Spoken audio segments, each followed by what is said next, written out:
Main subject, then कुछ ऐसे subjects होते हैं जिनकी कोई वैल्यू नहीं होती, इसमें ऐसे 2-3 सब्जेक्ट्स और होते हैं जिनकी कोई वैल्यू नहीं होती। अगर आप अटेंडेंस पूरी रखते हैं तो आपको टीचर पास ही कर देगा। अगर आप नहीं क्लियर कर पाए तो आपका सितंबर में वापस आकर आपको एग्जाम देना पड़ेगा। So today we are going to talk about the grading system and the first year subject of Altai State Medical University. So हम पहले डिस्कस करेंगे मेन सब्जेक्ट, देन कुछ ऐसे सब्जेक्ट्स होते हैं जिनकी कोई वैल्यू नहीं होती, इसमें टीचर्स आपको पास ही कर देता है।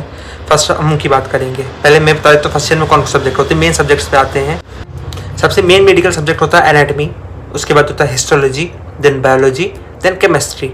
ये हमारे मेन कोर सब्जेक्ट होते हैं मेडिकल, जो हम लोगों को पढ़ने पड़ते हैं, जिनका और कुछ होते हैं नॉन इम्पॉर्टेंट सब्जेक्ट जिसकी कोई वैल्यू नहीं होती। टीचर एंड में पास कर देता है, आप क्लास में जाएँ या ना जाएँ, बट अटेंडेंस मैटर करती है। अगर आप क्लास गए तो टीचर आपको पास ही कर देगा, जैसे कि history of Russia, law, I T medicine and physics and math. ऐसे 2-3 सब्जेक्ट्स और होते हैं जिनकी कोई वैल्यू नहीं होती। अगर आप अटेंडेंस पूरी रखते हैं तो आपको टीचर पास ही कर देगा। अब चलते हैं मेन सब्जेक्ट की ग्रेडिंग सिस्टम की बात करते हैं। फर्स्ट ऑफ ऑल हम चलेंगे एनाटमी की तरफ। जैसे कि एनाटमी की बात करते हैं, एनाटमी में होते हैं 3 semester, first, second and third. ये इंडिया में होता है एनाटमी से फर्स्ट ईयर में। हमारे यहाँ होता है कि फर्स्ट ईयर 2 सेमेस्टर हो गए, और उसके बाद में उसके थर्ड सेकंड ईयर में हमारा फर्स्ट सेमेस्टर। तो 3 सेमेस्टर टोटल एनाटमी चलती है, और हर सेमेस्टर में हमारे 2 कोलिक्यूम होते हैं और एक होता है क्रेडिट टेस्ट। और हम जब भी क्लास जाते हैं, हमारा क्लास में डेली एक वाइवा होता है 100 मार्क्स का, जिसमें मे बी टीचर्स पे डिपेंड करता है। वो बच्चों से पूछता है आपको रिटर्न चाहिए या वाइवा चाहिए, वो रिटर्न करा लेता है या वाइवा लेता है। या बॉडी पे मार्किंग्स पूछी जाती हैं जो होता है, जैसे मॉडल्स होते हैं, जैसे हार्ट का पूछना है, उनके पास रियल हार्ट होगा, हार्ट का मॉडल होगा।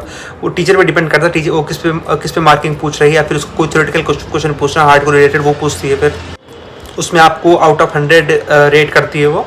ऐसे ऐसे करके आपकी रेटिंग बनती है। अगर आपकी रेटिंग पूरे ओवरऑल सेमेस्टर की 85 प्लस है तो आपकी रेटिंग बनती है 5। अगर 70 से 85 के बीच में आपकी रेटिंग बनती है 4। अगर 55 से 70 के बीच में तो आपकी रेटिंग बनती है 3 मतलब सेटिस्फैक्ट्री, 4 मतलब गुड। अब उसके नीचे अगर आप गए तो आप फेल, 3 के नीचे गए, और 5 का मतलब होता है excellent. Now we will come to the biology. Biology हमारे 2 सेमेस्टर में होती है, फर्स्ट ईयर में होती है। फर्स्ट ईयर में सब्जेक्ट खत्म हो जाता है, first and second semester, that's it. इसमें ऐसा होता है कि हमारी डेली क्लास है, वीक में एक बार क्लास लगती है। एनाटॉमी की भी वीक में एक बार क्लास लगती है, इसकी भी एक बार वीक में क्लास लगती है।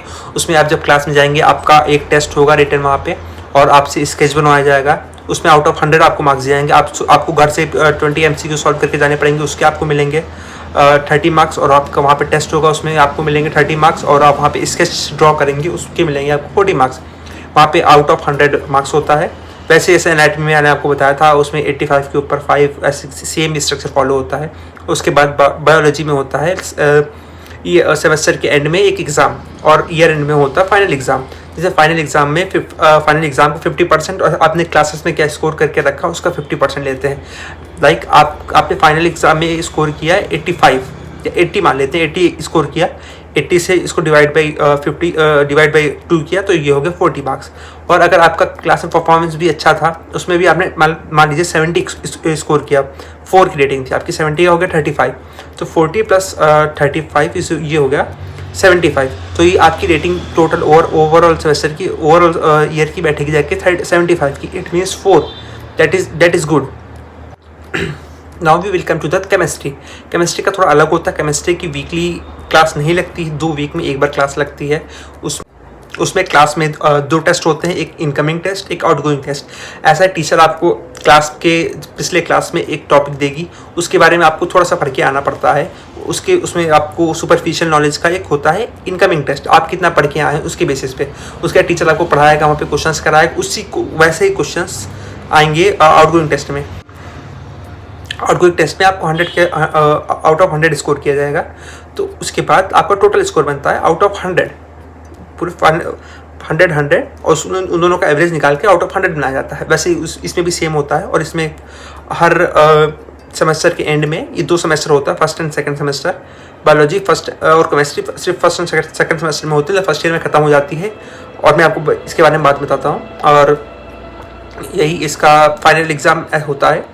इसमें होता है 60% weightage of classes and 40% weightage of final exam. Like आपने फाइनल एग्ज़ाम में फाइनल एग्जाम में जो भी स्कोर किया उसका 40% उठाएंगे उसका, और जो क्लासेस में आप स्कोर करते थे उसका 60% उठाएंगे और दोनों को ऐड करेंगे। जो भी आपका स्कोर बनेगा, मान लीजिए 85+ बना तो आपकी 5 की रेटिंग हो जाएगी, अगर 70+ बना तो आपकी 4 की रेटिंग हो जाएगी। ऐसे करके करते हैं। और जिसका भी मान लीजिए आपकी रेटिंग चली गई नीचे, 3 से नीचे आ गई, 55 से नीचे मार्क्स आए, तो आपको जैसे अब हमारा सेमेस्टर खत्म हो गया, हमारा ये फर्स्ट ईयर खत्म हो गया जून में, जुलाई अगस्त हम लोगों का ऑफ रहता है। अगर आप नहीं क्लियर कर पाए तो आपका सितंबर में वापस आकर आपको एग्जाम देना पड़ेगा केमिस्ट्री का फिर से, या फिर किसी भी सब्जेक्ट में आप फेल हो गए तो। और मैंने जैसे आपको बताया, बायोलॉजी एंड केमिस्ट्री हमारे फर्स्ट ईयर में खत्म हो जाते हैं, क्योंकि सेकेंड ईयर में हमारा एक नया सब्जेक्ट स्टार्ट होता है, बायोकेमिस्ट्री कंबाइन होकर बना देते हैं biochemistry. Now we will talk about histology. ये फर्स्ट ईयर में भी होता है, सेकंड ईयर में होता है, बट ये सिर्फ 2 सेमेस्टर के लिए होता है। फर्स्ट ईयर में सेकंड सेमेस्टर से स्टार्ट होता है और सेकंड ईयर का फर्स्ट सेमेस्टर होता है। ये पूरे 1 साल चलता है, हमारा 2 सेमेस्टर में ख़त्म होता है। इसमें हमारी वीकली एक क्लास लगती है।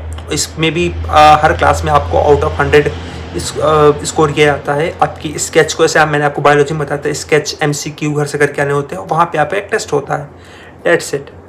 और उसके बाद आपका एक फाइनल एग्ज़ाम होता है सेमेस्टर के एंड में, कॉलिक्यूम। इसमें 3 कॉलिक्यूम होते हैं पर सेमेस्टर। उसके बाद सेकंड सेमेस्टर जब आपका होगा, सेकंड ईयर का जब फर्स्ट सेमेस्टर होगा, उसमें आपका होगा फाइनल टेस्ट हिस्टोलॉजी का। उसमें आपको सारी स्लाइड्स पता होनी चाहिए, जो भी स्लाइड्स वहाँ पे दिखाती है teacher, and everything you know. Now we will talk about the one of the most important subject for Russia, not our India.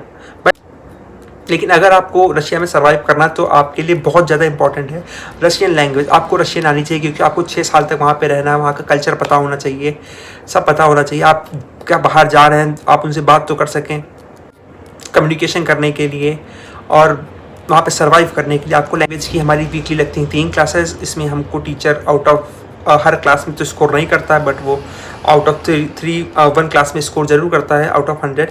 ऐसे चल के हमारा स्कोर बनता है, और एंड में हम लोगों का होता है कॉलिक्वम इस चीज़ का, जो टीचर ओरली भी ले सकती है, रिटर्न भी ले सकती है, वो टीचर पे डिपेंड करता है। उसके बाद हमारी पूरी रेटिंग कैलकुलेट की जाती है, और रशियन सब्जेक्ट हमारा चलता है 6 सेमेस्टर, मतलब कि 3 साल चलेगा। सबसे लंबा सब्जेक्ट यही होता है मेडिकल में हमारे रशिया में, जो सबसे लंबा चलता है 3 साल के लिए।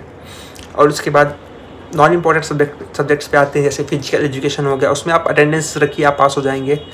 और उसके बाद हो गया लॉ, IT, इन सब में बस अटेंडेंस काम करती है, और लॉ में तो अटेंडेंस में नहीं काम करती। आप अगर ना भी जाएँ क्लास तो भी कोई प्रॉब्लम नहीं होती है। बहुत सारे सब्जेक्ट होते हैं, टीचर्स होते हैं, उनको पता होता है कि ये सब्जेक्ट किसी काम का नहीं है, अगर आप क्लास नहीं भी जा रहे हैं तो भी आपका काम हो जाएगा।